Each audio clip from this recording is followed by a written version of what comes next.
It is our differences that attract us to each other. And then they drive us crazy. And a lot of the struggle that happens in relationships is fundamentally trying to get you to be like me. Why can't you be like me? Why can't you be more like me? Why can't you think and act and respond like me? Because he ain't you, that's why. All right? And we start really fighting fundamentally who they are. It is the craziest thing. There's something wrong with all of us. I don't know what it is. But we feel that difference and we go, oh, there's something really special about that person. Yeah, you know what it is? They're the exact opposite of you. You finally found someone who's just the flip side of the coin and you go, oh, yes, yes, yes. And there's that sense of completeness, because, together you guys make a good person. All right? But because we're all a little unbalanced. We need that person to balance us out. But then we get married and, oh, man, it just starts driving us crazy. Now, what I've discovered is most couples don't understand what those differences are. They know there's something there, but they don't really get it. And we start fighting against fundamentally what the other person loves the most about life. Because what they love the most about life is usually not what we love the most about life. And couples have a real hard time expressing these feelings and these emotions and finding a way of clarifying just exactly who they are on the inside. And we've developed a program that helps couples to do this. It's called the Flag Page, and it was written by a good friend of mine, Larry Bellata, a brilliant man who discovered the key to helping people succeed is showing them what's right about them, not what's wrong with them. So much of our efforts to help people starts with the premise, well, let's find out what's wrong with you. A lot of couples counseling is, let's focus on what's wrong with you. Now, I don't know how many of you are aware of this, and if you're a counselor or something here, and you have a different result, don't get mad at me or throw anything. But the truth of the matter is, most people are not aware of it, but most counseling fails miserably. By and large, they have an 80% plus failure rate. Can you imagine going to a doctor where 80% of the people came out dead? That's contemporary marriage counseling, marriage therapy. And I'll tell you what, churches, pastoral counseling, marriage counseling, isn't much better. Some of them is equally as bad. That's why a lot of pastors hate doing it. As soon as the church gets big enough, they hire somebody else to do it. Because it sucks the life out of them, and it's frustrating, and they're not succeeding, and they want to give up on the deal. One of the reasons why they struggle and fail so much is because the premise is wrong. They start focusing on what's wrong with you. They'll bring in a couple and say, okay, well, what's wrong? Well, why is that wrong? Don't you think it's wrong to do what's wrong? It's like trying to lose weight by thinking about food all day long. They're focused.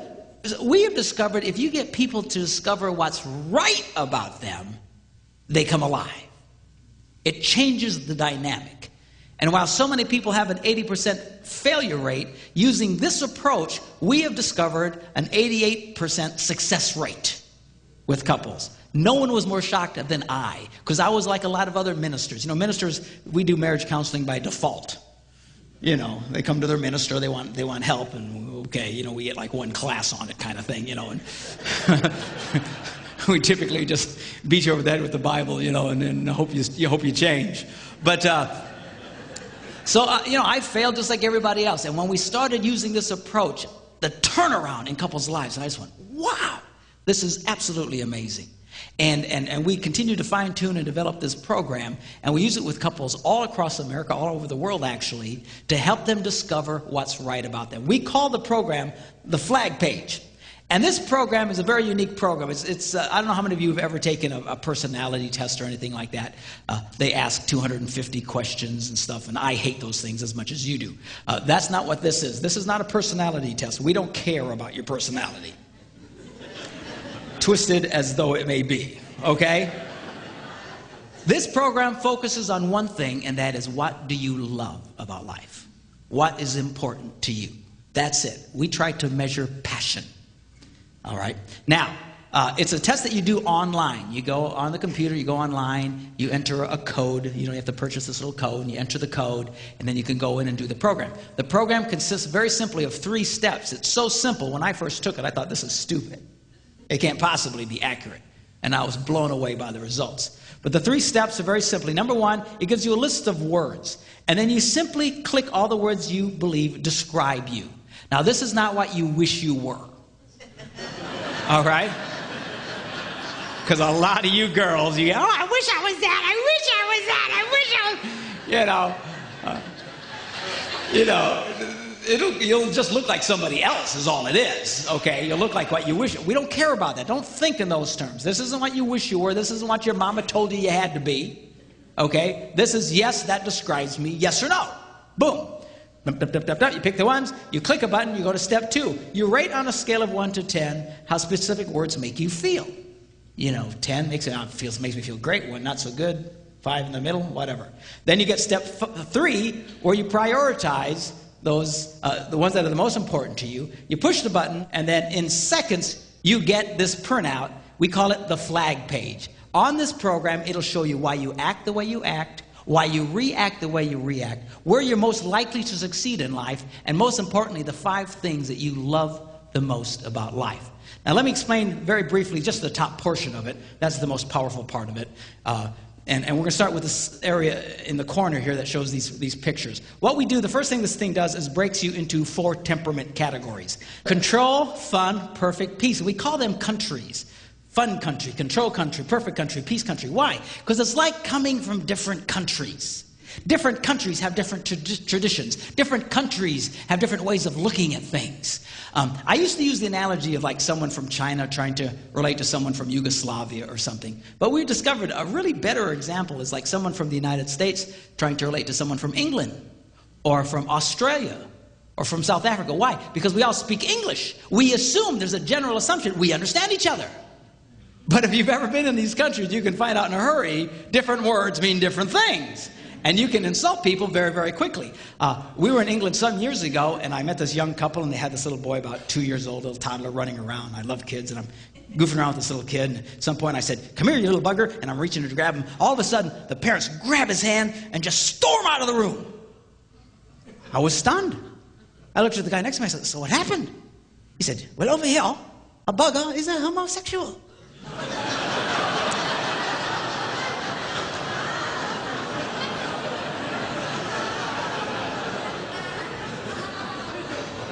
Well, that's not what I meant, okay? And when I told the couple, I apologized. I'm sorry, that's not what I meant. That's not what it means where I come from in Wisconsin, all right? But you know what? They didn't care. They didn't care. They stayed offended. They stayed upset because you don't do that in our country. I don't know how many of you follow little political things, but when the first President Bush went over to Australia, he was in a motorcade, and he was waving at the crowd, and he was using some hand gesture, I don't remember what it was, but over there, it's the equivalent of flipping everybody off. It's like going down the crowd, hey, how you doing? Good to see you, and all the people got upset and offended. And of course, he had to apologize later because over there, that's what that means, but not where we come from. And it's like that from these emotional countries.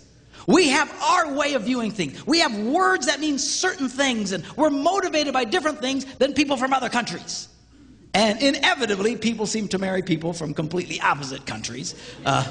Not always, but a lot of the times it's very, very funny to watch. Now, let me give you a quick breakdown on these 4 countries. First of all, we have the square black and white country of control. These are the people who just want to get her done. Need to get her done. Just get her done. All right, their favorite vehicle is the bulldozer. They just hop on that bulldozer and plow everybody over to get something accomplished. And they just rah. They're focused on what they're doing, not who they're killing while they're doing it. Because their greatest desire in life is they want appreciation for what they do. They want appreciation for it. I want you to appreciate me. I told you last night how men like to be appreciated. Men like this really want to be appreciated. But there's women like this too. They want appreciation for what they do. Now, these people generally, depending on how passionate they are about it, they're so strong about it that the last thing in the world you want to do is appreciate them. Right? In fact, we'll say things like, dear God, don't appreciate him. Right? So we all, the rest of us from other countries, feel it's our God-given responsibility to deny them what they want the most. And then we wonder why people get upset. We wonder why they feel depressed. We wonder why people struggle in life. Why? Because what they desire the most is being forbidden to them by everybody closest to them in their lives. You're not helping your spouse by denying what they want. It'll seem odd to you because you don't want it. I mean, to all of us, that's weird. And in every country, they each have something that to the rest of us seems weird. But to them, it's breath and life to them. These people want to be appreciated. They like words like grasp, control, get her done, appreciate, accomplish, achieve. That's the world that they come from. All right? Then the next one is we have the star-shaped country of fun. Guess where I come from? All right? Now, these are the people, they just want to have fun. We love it. And our favorite vehicle is the jet plane.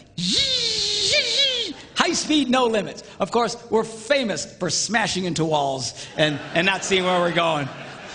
And, of course, we think it's hilarious. Then we just get up and take off again. And it's not so funny to your spouse, who's tired of seeing you smash into walls all the time, right? But we don't care. Our greatest desire is, look at me, look at me, look at me, look at me, look at me. We love to be noticed. Fun people love to be noticed. Their favorite environment is being noticed in a crowd of people. Just, look at me, look at me, look at me, look at me. That's fun people. That's why they'll share horribly embarrassing situations that you would never share. It's true. Why can they do that? Because we just look at me. We don't care. Look at me, look at me. Look at me, look at me. I was in Ohio, and I got on one of these shuttle buses, from the airport to the rental car thing, and this lady hops on the bus, and she's just loud. Fun people are loud, loud, loud, loud. Why? Look at me, look at me, look at me. And she's just talking. The lady's hilarious. She's got us all laughing on the bus. I knew right away what country she came from, She was she'd just come back from Rhode Island, which is about the size of a postage stamp, and describing how it took her 9 hours to get from the airport to her hotel. Now, it only takes 20 seconds to drive across Rhode Island, but it took them 9 hours. And she's describing how they kept going in circles and stuff like that, and she thought it was hilarious. It's an embarrassing thing. And then she says, and then we finally got to the hotel, and it was this hotel, and it was so neat because when we looked outside, it had the biggest, fullest moon we ever saw. It was so beautiful. And she's describing it in detail, and she's kind of pulling us all in. And she says, the most amazing thing about it is it never moved all night. It stayed in that same spot. And I'm thinking, really? And she says, the next morning we got it, we saw it was a big lamp right outside our window. Oh, my God. Oh, I felt so stupid. It was...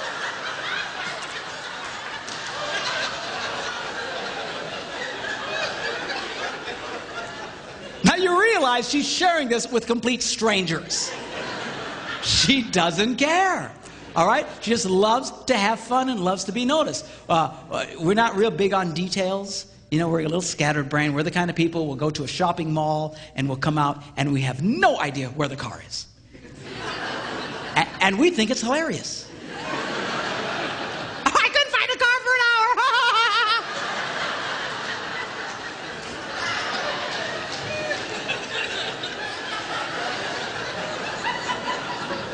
And of course, your spouse is not nearly as entertained by this. Highly irritated, okay? And what do we do? These people, they want to be noticed. All you fun people, what have you heard all your life from people? Oh, God, don't notice them. Don't encourage them. Don't encourage them.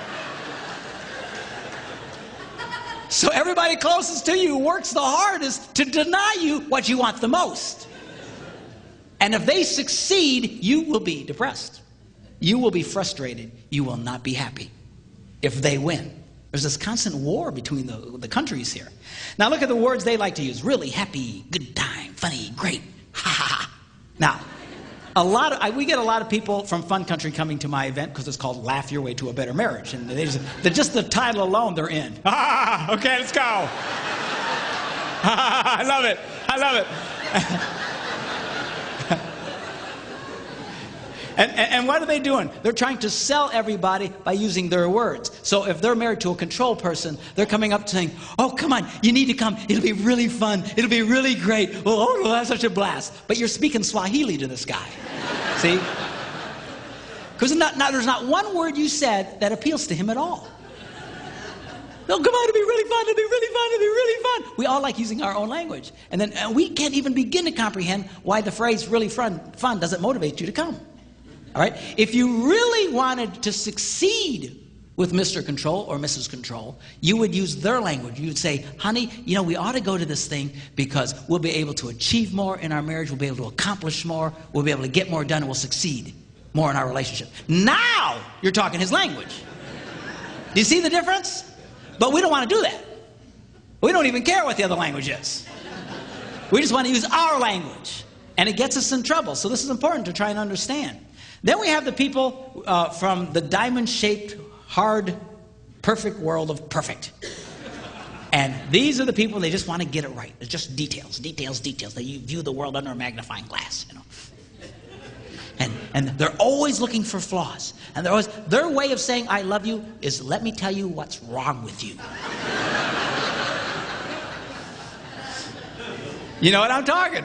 Some of you got that. You always telling your spouse, you need to quit doing that. You need to do this better. Why do this is their version of love. If they didn't care, they'd let you just burst into flames. They wouldn't care. You're about to drive over a cliff. They don't know you. They don't care. Just see you. But they love you. They're always pointing out what's wrong and how you can be better. These people, they're perfect. Their ideal vehicle is the train. That's because unless this rail is it has to be exactly from the same distance from this rail, or the train's not going to move.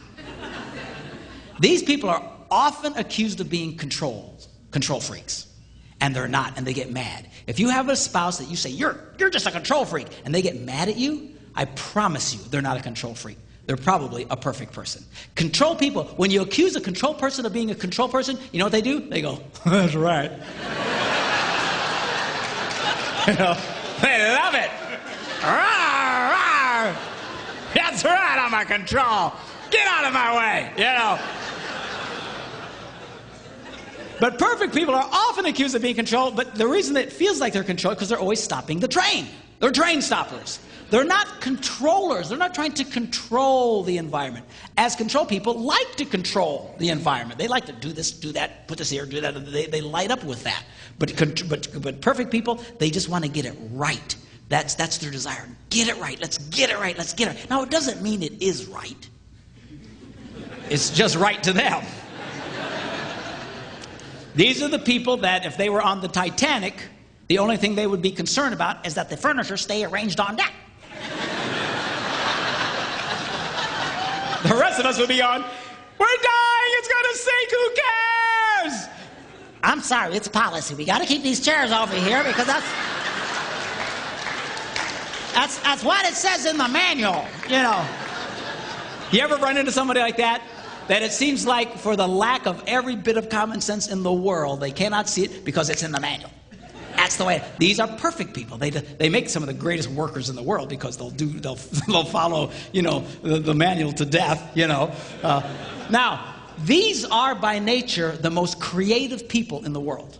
Your best architects, your best artists, your best designers, your best musicians. Janet comes from the world of perfect. It's her highest score. They take details and they make them come alive. They are creative geniuses, all right?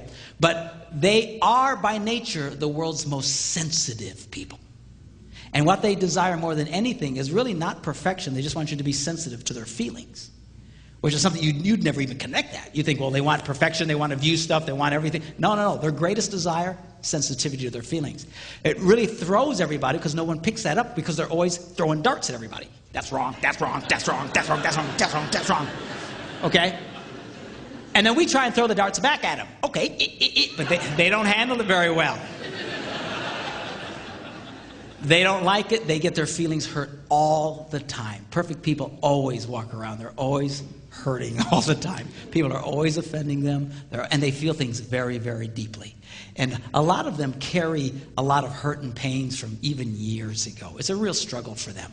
Again, they're creative, brilliant geniuses. God loves them, and God made you the way you are. But they have a real hard time letting go of stuff. See, control people. If you offend a controlled child, he'll push past it. You offend a fun child, he'll laugh it off. You offend a peace child, he'll make peace with it. You offend a perfect child, and they can carry the pain of that well into adulthood, some of them for the rest of their lives. If you have perfect children, you need to be very careful with them. They're very, very sensitive people. Again, they're brilliant, they're wonderful people, the most misunderstood people. When I'm flying home at 35,000 feet, I'm really hoping the guy who designed that came from perfect country. And not from fun country. You know? Bad.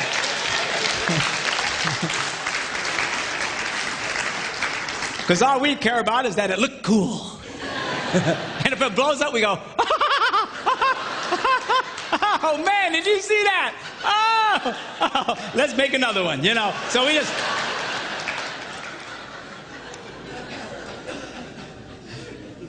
They like words like ideal, right, details, feel, that sort of thing. All right? Then we have the final country, the country of peace. These are the people who just want to get along with everybody. Can't we all just get along? I call it the Rodney King motivation. Can't we all just get along? You know, their favorite vehicle is the gondola on calm waters.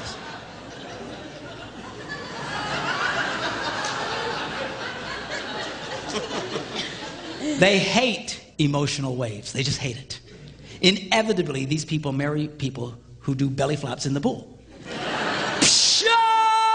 Stop it! You know, they just hate it. It drives them crazy. This picture of a person in a hammock while mowing the lawn, that's not laziness to these people. That's efficiency.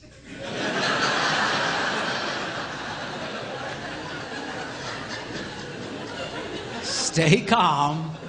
Just stay calm.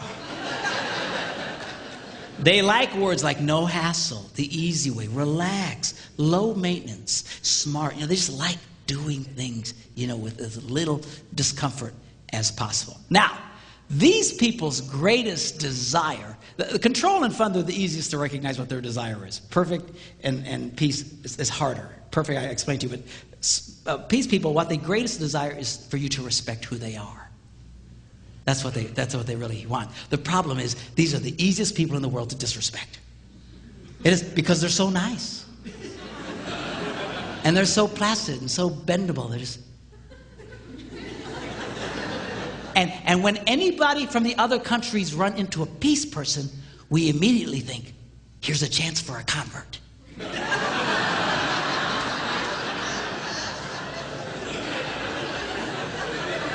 That's what we do. We can get him to the dark side. Follow the dark side. Because we think, because they're so nice, they really need what we have. And we can bring them to our side. So control people, you know, they'll come to a peace person and say, you need to get more done in your life. And a peace person will go, okay. And a fun person will say, you need to be more excited about life. And they'll go, okay. And a perfect person says, you need to get it right. And they'll go, yes, you're right.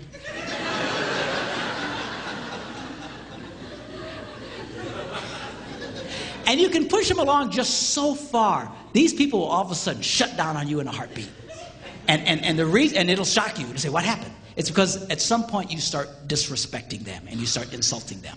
They'll put up with a lot because they're peace people. By nature, they'll suffer the slings and arrows of many outrageous fortunes, okay?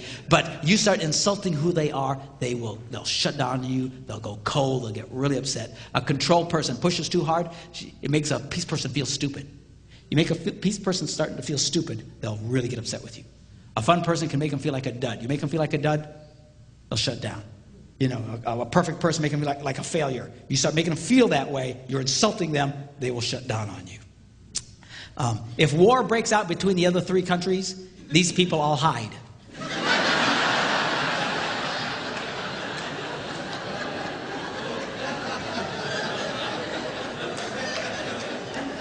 And they come out and join whoever won at the end. You know, this.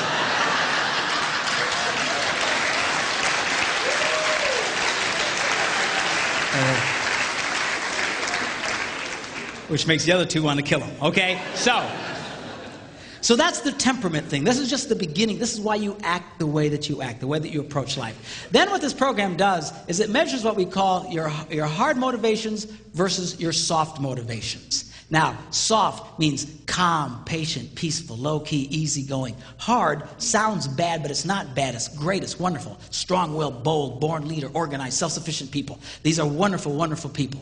And sadly, in the world that I come from, in churches, we tend to really favor soft people, you know. And we kind of dislike hard people. But it's very, very unfair because they're both wonderful. You know, God has both in him. Thou shalt not is pretty hard, right? When Jesus was whipping people and throwing them out of church, that's a little on the hard side. All right, but then he also was compassionate and forgave people even their most outrageous offenses. And that was his soft side. So, you know, while God is perfect, you know, we have varying degrees of all this. And this program actually measures this in you. And it's very, very interesting. And then we'll stop with this part of it. But this is what we call the flag, hence the name flag page. And this shows you your top 5 motivations, the 5 things you love the most about life. And we do them in order of importance to you. And this is really significant because oftentimes couples not only fail to appreciate what the other person loves, but they criticize it in them. And when you start criticizing what the other person loves the most about life, it really causes a great deal of pain. And you start tearing at their heart. We have a phrase that says, don't step on my flag, you know. And the problem is, we all appreciate the things that we love the most. When we see your spouse's flag, you don't get nearly as excited about it. You get thrilled by your own, but you look at theirs and go, oh, that's too bad.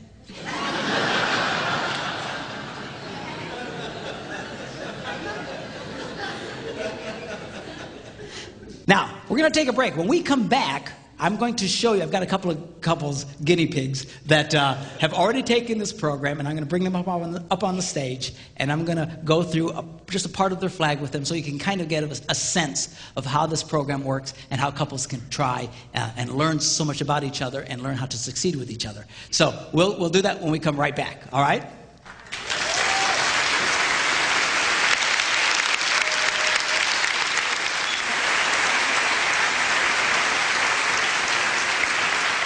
Okay, we have with us now Keith and Dana Stasser. Is that? Stacer. Okay. And we're going to look at the Stacers. They're my next guinea pigs here. Okay, so we look at Keith. His is a fun guy. He likes being up here. Look at me. Okay. Look at this. 188. This boy's on drugs, man. I'll tell you. Just loves fun. Just great sense of humor. Life of the party. Never a dull moment. Can you tell? Can you tell? Can you tell? 188. Okay. 78, perfect. Fun, perfect people. We call these people the world's greatest entertainers or the most creative people. You know, they have fun, but they get it right. And they get it right and they have fun. Then he has a P score of only 63, a control score of only 27. He barely has a pulse.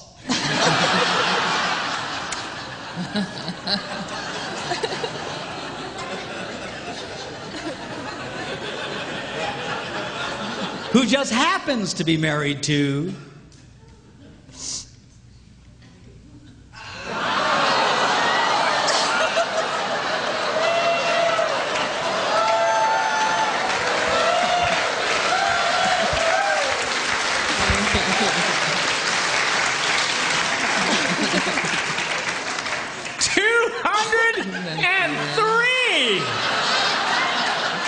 That's like off the charts.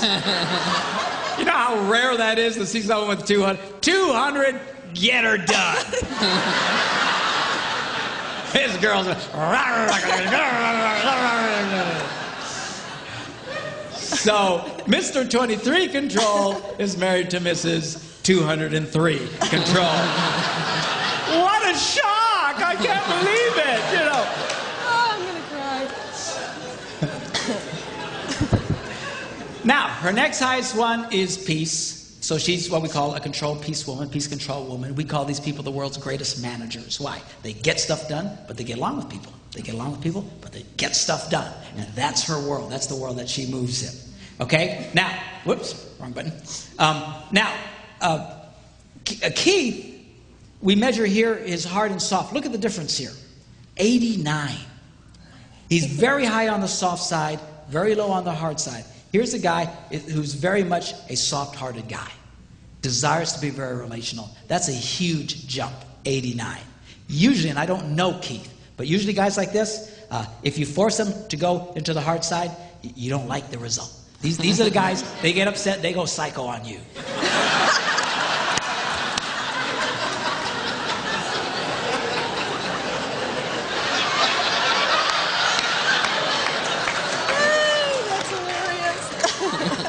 They'll use a bomb to kill a fly. They will nuke the joint. I mean, they will go off on you. And the good news is you don't see it very often, but when you see it, it just freaks you out. And everybody says, why are you so upset? You don't have to get so upset, which only makes them more upset. The reason they get so upset and the reason they so overreact usually in tough situations is they don't like being there. What they're trying to do is kick back to the soft side. They don't like being there. I think of the Incredible Hulk. Don't make me angry. You won't like me when I'm angry, okay? Now, Dana is a balancing woman. She can be comfortable doing black and white as well as being very relational. It's harder for him to be confrontational and direct with people, but not for you, okay? No, which not a problem. It's a lovely thing. Now, the reason that can mess with you, and I don't know you guys, but a lot of couples, they can feel bad about that because our culture approves of hard men, like the first guy who was here, and soft women. We don't particularly care for tough women and soft men. And a lot of times, they can feel like there's something wrong. There's nothing wrong with you. This is exactly who God made you to be, and it's fine. You might find yourself in a situation where you'll be saying to him, why can't you tell the kids no? Why can't you call that guy and say, why can't you be a man? Or whatever words you want to use. The thing is, it's because he doesn't like that. If it's confrontational, if it's hard, he will let you take over really quickly. And that's fine. There's nothing wrong with this. In fact, a woman who's a big control, tons of confidence, quick to action, she just, there's nothing wrong with that. It's great. And a lot of times in churches, we criticize strong women, particularly women who by nature are quick to make decisions, quick, and to lead, and especially in tough situations. And we think, you're usurping authority. Baloney. They're not usurping authority. See, we misunderstand that in this nation, in this Western culture, because we think authority is tied to what you do. Whoever does the most has the authority. Wrong. In Eastern culture, they understand authority is not based on what you do, it's based on who you are. See, they have kings and that sort of thing. We fought wars to get rid of kings, but they have kings and stuff. And whether a king is a great king or a bum, it's irrelevant. He's still the king. They understand that. It's based on who you are, not what you do. And we have a hard time with that.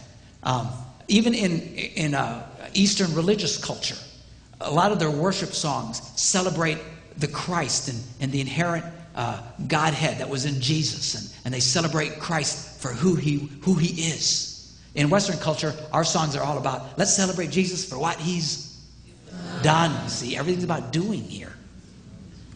And we misunderstand. We think because a woman's doing a lot, she's taking... No, that has nothing to do with authority. Best example of that in the Old Testament is when you read the story about Joseph in Egypt. The Pharaoh put him in charge of everything.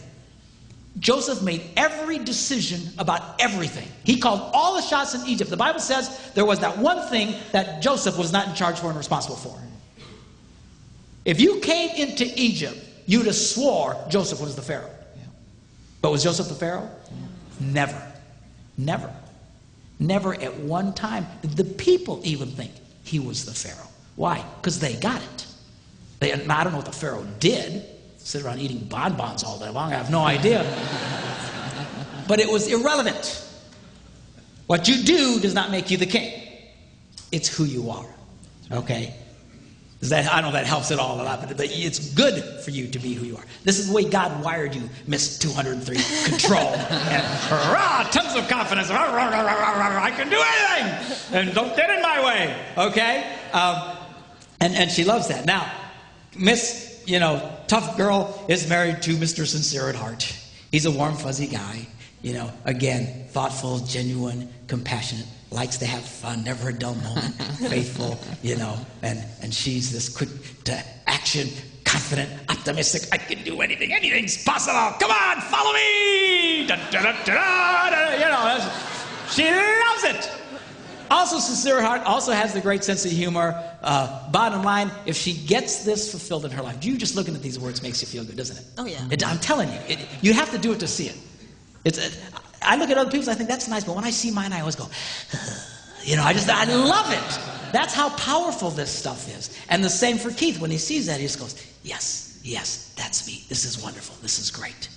The problem is now, if you want to have a bad marriage, you just start criticizing him for these things. Always goofing around, everything, you got to be real about everything. You never ever goofing off, you're not going to quit goofing off. You need to be more serious about life. What's the matter with you?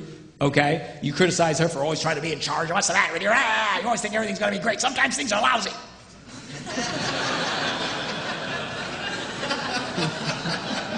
You need to be more real. What's the matter with you? And when you do that now, see, you could say that to me, it wouldn't hurt me. Because I don't have any of this. I go, oh, all right, I can work on that. You do that to her, now you're tearing at her heart. You're tearing at who she is. A lot of times what you criticize the most in your spouse is what they happen to love the most in life. You don't even know it. They've never told you. And then you wonder why you're struggling and why you're hurting each other so much. This program will help you discover it. Let's take a look at Dana and Keith's rules for feeling loved. Dana's rule for feeling loved, tons of confidence. Encourage and release me to go to the next level. She wants you to approve of her being this big control, get her done chick. That's her number one rule for feeling loved. That's right. You know that number, and she's got number 2, 3, 4, and 5, by the way. She hasn't done all this yet, okay? That's right. But you work this through, and you come up with her 5 rules for feeling loved. Tell you, it's impossible for her not to feel happy if you respect those in her life. And for Keith, sincere at heart, his number 1 rule is I need you to sincerely appreciate me. And when he says sincere, it means to be real. You got to be very, very real with him. Again, these guys who have sincere, they can smell phony a mile away. They can tell when you're being, just blowing smoke at them. The more real you are with him and you appreciate him, the more he'll come to life. And again, he also has 2, 3, 4, and 5. And again, you get these 5 rules in their lives, and these people will come to life, and they will succeed at a level. And check it out, neither one of them has to change. And they can be completely happy. I believe you could stick virtually any 2 people in the world together. This is not eharmony.com, okay? We do not care about that. This isn't trying to find, why are we the most alike? It doesn't matter if you have exactly the same stuff or you're totally different. Bottom line is if you will respect, honor, and encourage each other, just these 5 things. Stop and think about that. You do this program, I can show you 5 things. If you will do those 5 things, you will have a happy wife. Take it to the bank. Amen. You do these 5 things, I can show you how you can have an absolutely thrilled and encouraged, happy man in your life. But a lot of us don't even know what they are. We never talk about it. That's the power of this program. All you have to do is when you do the program, again, you just have to go online and enter the code. Now, when you buy my book, where's a copy of the book? There's a copy of the book over here. Very professional on the floor here. Okay, here we go. Here's a copy of my book.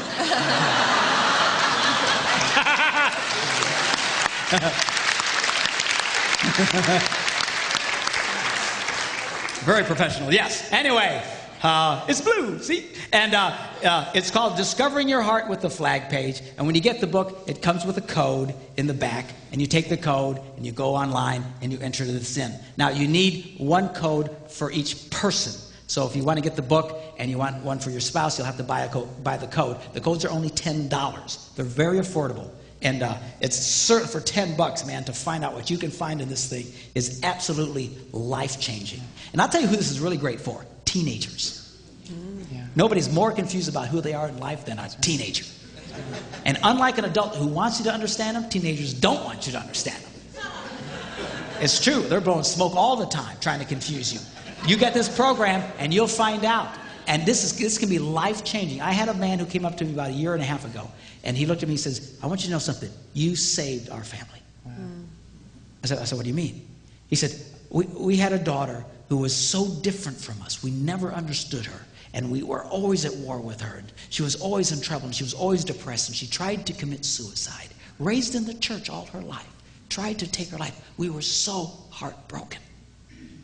He said, we heard about this program and your book, and he says, we did this with her. And we came up with her 5 rules to feel loved. And when I saw her 5 rules to feel loved, he says, I wept.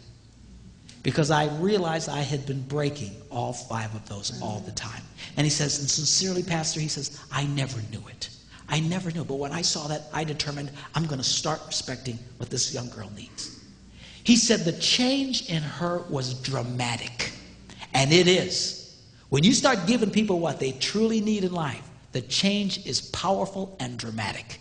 He says the turnaround in her attitude changed. She was up and positive. She's in school today. She's even thinking about going into the ministry. That was the power of understanding her heart and recognizing who she is. There's lots of reasons why we struggle with this today. Lots of psychological and sociological reasons that I talk a little bit about in the book, but it doesn't matter. Who cares why we're where we're at? You and I don't have the power to change our culture. Just so that you know, our culture, the way it is today, has given people, we've given birth to entire generations now who are completely clueless about who they are. It wasn't like that for a very, very long time throughout history, but it is that way now. This program will help you to center on the inside, understand who you are, who God made you to be. And I'll tell you who really was impacted by this program and fell in love with it big time was me. Because all my life I had been criticized for doing and being who I was. Are you kidding? A pastor? You know what's on my A-box? Good on stage. Fun. Loves people. Inspiration. You know, I love to make people laugh. And the static I got all my life, you can't do that. You can't get up in the pulpit and start goofing around like that. What's the matter with you? You don't always got to be in front of people. You need to be more humble.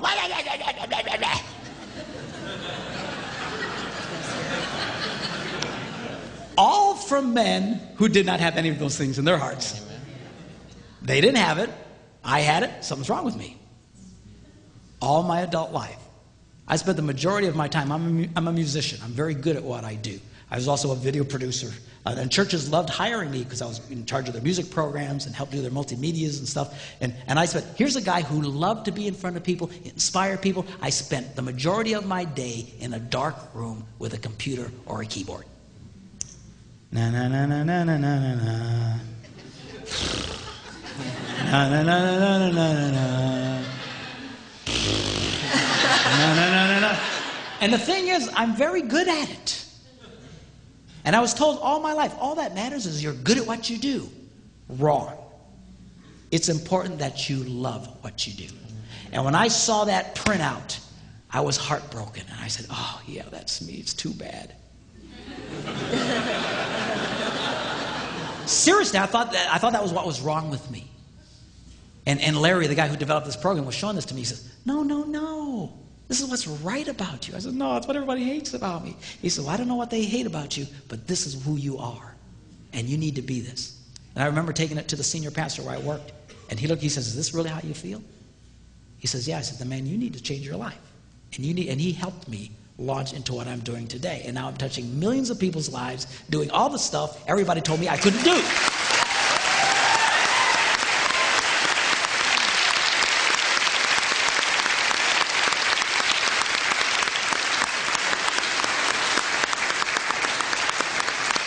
So to all those people who said I couldn't do it. All right, that's what I got to say. All right, thanks, you guys. God bless you. When we come back, we're going to do the Yo Mama session, the #1 key to incredible sex. See you in a few minutes, all right?